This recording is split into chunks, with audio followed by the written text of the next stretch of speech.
Currently, I'm walking through Washington Park here in Milwaukee, Wisconsin, and I'm here to tell you a very brutal and horrible story: the gang rape and murder of E. Lee. There's not a whole lot of information available online about the victim of this story, 36-year-old E. Lee. It says online that she was homeless and lived in the area. She was of Hmong descent, and the Hmong community here in Milwaukee is a very tight-knit community. This woman had family, and she was very well loved by that family. On September 16th of 2020, E was sitting at this park in this neighborhood right here. And let me just say this is not a bad neighborhood. As a matter of fact, the mayor of Milwaukee lives in this neighborhood, probably about 4 blocks away from this park. There's some decent houses in this community. So she was on a blanket. It was about 8 o'clock or so at night, laying on a blanket in this park, when she was approached by a group of teenagers. Now, this is where you want to believe the interviews between witnesses and detectives. But according to some of the eyewitnesses, some of the kids began verbally harassing E. Lee. They were asking her for money. They started throwing things at her. And all of a sudden, 2 of the kids in this group start hitting her, beating her. They're pulling tree branches out of the trees and hitting her in the face with it, all up and down her body. And then one of them has the idea, hey, let's rape her. And I don't know if this woman was screaming, because you would think there's houses across the street. A woman screaming, the sound carries. I have no idea. So they're beating her, and they take her and they drag her by a tree. And over the ensuing minutes, there's 11 teenagers. And 2 of the main people are sexually assaulting, raping this woman in front of everybody. And what do these little foul demons do when they're witnessing this? Well, some of them pull out their phones and start recording it. So they're just looking at this, recording this as this woman is being beaten and raped. Finally, one of the kids says, hey, let's drag her into the water and just leave her. And that's exactly what they did. They dragged her to a pond and they just left her there to die. Eventually, a passerby came by and seen E and immediately called 911. Paramedics and police came out to the scene, and they were trying to talk to her to see what happened, and she couldn't talk. She was beaten so severely, they didn't know it at the time, but she suffered a great amount of brain damage. Her jaw was broken. She had several lacerations all over her face, all up and down her abdomen, her legs, her thighs, everywhere. When she was taken to the hospital, they did a rape kit on her, because when they found her, she was half nude. Her pants were taken off of her. She was nude from the waist down. And one of the nurses at the hospital said that the injuries to her vagina was so severe that she doesn't remember seeing a worser injuries in her career. E was in the hospital for 3 days before finally she died on September 19th of 2020. This is the area, this is the pond where she was found. This is where she was in fact raped and murdered, right here. And this crime this crime, you would think, right? You would think that this crime would be all over the news. No, but it wasn't. This crime got little, if any, nationwide media attention. It might have been on Fox News. That might have been where I seen it. But I'll tell you this, it got so little media attention. The family that had a GoFundMe for her funeral didn't even raise $4,000. So this story remained unsolved for the rest of 2020. And then next year, the following year, January 2021, a woman calls detectives here in Milwaukee and says, hey, my son has a video on his phone you might want to see. It's a video of that woman being beaten by a bunch of kids. Detectives go to their house. They interview her son. He relates the story of what happened. They ask him where the video is, and he said, well, the mother jumps in and says, I told him to delete it. I told him to delete it and stay away from the kid that was doing the attacking on that woman. That kid's name was Kamari Lewis, 17 years of age. Now, why would a woman who sees a murder on a video that her son has, why would she not call the police? Well, I'll tell you why. Because she's a piece of filth. She's a piece of filth, and she's helping raise a piece of filth. So they get Kamari Lewis's name. They go to his house. They pick him up. They take him down to the station. And he basically admits to the crime. He admits to the crime, and he also implicates his friend, who was also the instigator. Some of them, according to the video, some would say he's the main one in this crime, even though both those scumbags and all these scumbags that witnessed this crime are all the main ones in this crime. They should all be arrested, and they should all be thrown in jail. 15-year-old Kevin Spencer, who by the way was also involved in another murder. So he's another scumbag, raised by scumbags, probably raised by wolves. Yeah, I don't think there's parents in these stories. I think the parents are just animals. Or, I mean, at least a wolf would raise a child better than what these savages are raising these kids out here in these streets. So, eventually, Kamari and Kevin, they're both arrested and are charged with homicide, first-degree sexual assault with aggravating factor of causing bodily harm. Now, so far, there has been no trial yet. This is going to be one of those things where the defense is going to be constantly postponing it. While in jail, one of the detectives goes to Kevin Spencer, who's 15 at the time, and says, I want to take a swab of your mouth for DNA.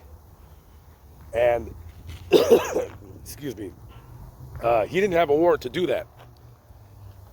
So currently in court, not currently, but last time I read that the DNA, by the way, both of their DNA was found on the victim's body and on her clothing. So there is no doubt as to the guilt of these scumbags. Now, only 2 arrests have been made in this case. I don't know why anybody else has not been arrested. I have no idea. I guess it's not a crime to watch somebody get beaten and raped. So apparently, when the detectives got the DNA sample from Kevin Spencer, it was done so illegally, so that DNA evidence has been thrown out. Now, I don't know how or why that was, but legally, the judge is correct, because he, in a sense, he either didn't read him his Miranda rights or blah, blah, blah, whatever legalese that I don't understand. I'm not an attorney. So I don't know if they're going to ask or acquire another DNA sample, but right now that DNA sample from him anyways is not going to be admissible in a trial. Currently, Kamari is located at the Milwaukee County Jail. I'm not quite sure where Kevin Spencer is. I'm not even sure what sentence they're facing, but I do know that one of them, Kamari, he's in jail on $275,000 bail. And during the investigation, when they were interviewing him, they just asked him, they said, why didn't you, because he was telling them, he said, hey, Kevin was the one doing most of the beating and the raping. He was the one. And they said, okay, well, we seen the video, and okay, it looked like he was doing a lot more than you. Why didn't you call the police? Why didn't you call 911 to help save this woman's life? This POS says, well, you know what? I didn't really know her. It wasn't like we were friends. So, I mean, I'm not gonna call 911 for somebody I don't even know. Who cares? That's what he said.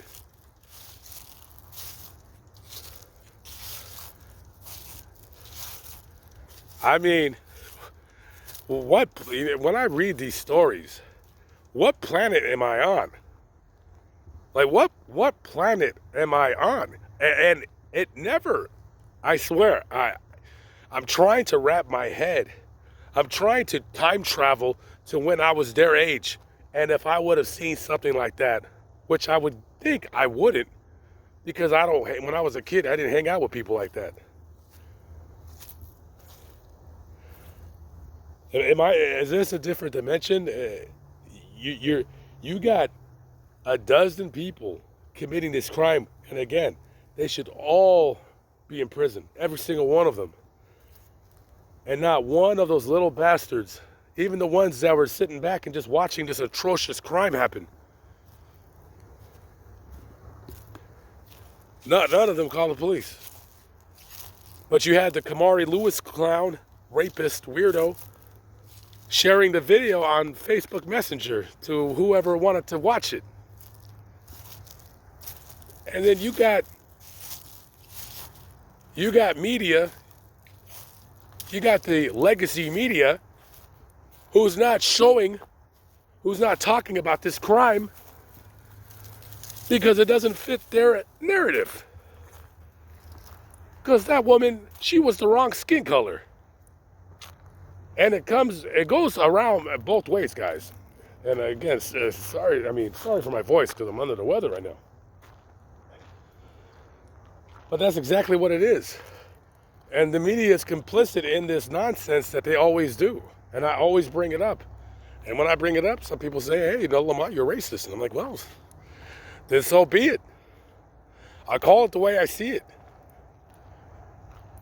And, that woman, I don't, if she was in fact homeless, and maybe she did have, some kind of mental difficulties, mental illness, she was lying on a blanket minding her own business. She wasn't bothering anybody. She wasn't going around robbing people, robbing banks, kicking babies in strollers. She didn't deserve that. And what made me sick about this story, what made me, one of the main reasons why I wanted to come up here is that nobody's talking about this story. None of these freaking YouTube true crime tragedy pip idiots. I haven't seen it. And I'm not going to, excuse me.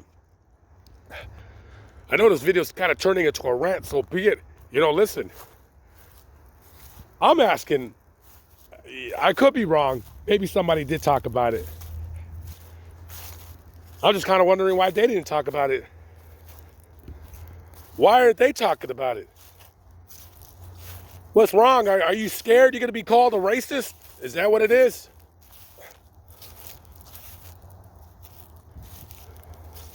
This was a horrible, horrible crime. And let me tell you something, if my voice wasn't so jacked up right now, I'd probably be yelling so damn loud. Those houses would probably be hearing me screaming right now.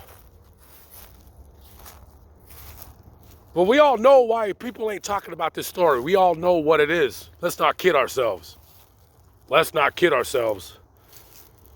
And I've called this out before. I've called it out on both sides. I've called it out on certain crimes where the perpetrator is a different race than what the media wants. Then I've also called it out on the other side when somebody is murdered or somebody goes missing and they're a particular race that the media isn't terribly interested in. I call it out on both sides. This nonsense needs to quit. And if I need to say rape 10 more times in this video, I'm gonna say it. Demonetize the video, I don't care. That's a crime, that's what happened here. I don't whisper it, I say it loudly and everybody would know that woman was raped.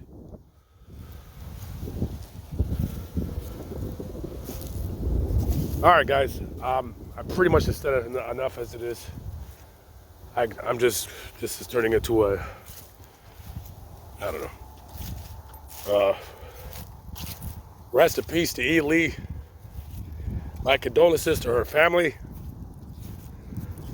What happened to her was disgusting and sick, and I hope those two little bastards,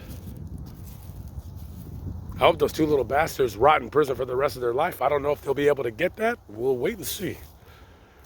I will pin it in the comments when I find out a resolution to this case. And a message to all those other little idiots that witnessed this. Maybe eventually down the road you'll be able to watch this video. Maybe you'll grow up. Maybe you'll realize that watching a woman be gang raped and beaten to death, that's not a good thing. And if you don't feel badly for what happened to her, then you sirs have no soul and there's no hope for you. There's absolutely no hope for you.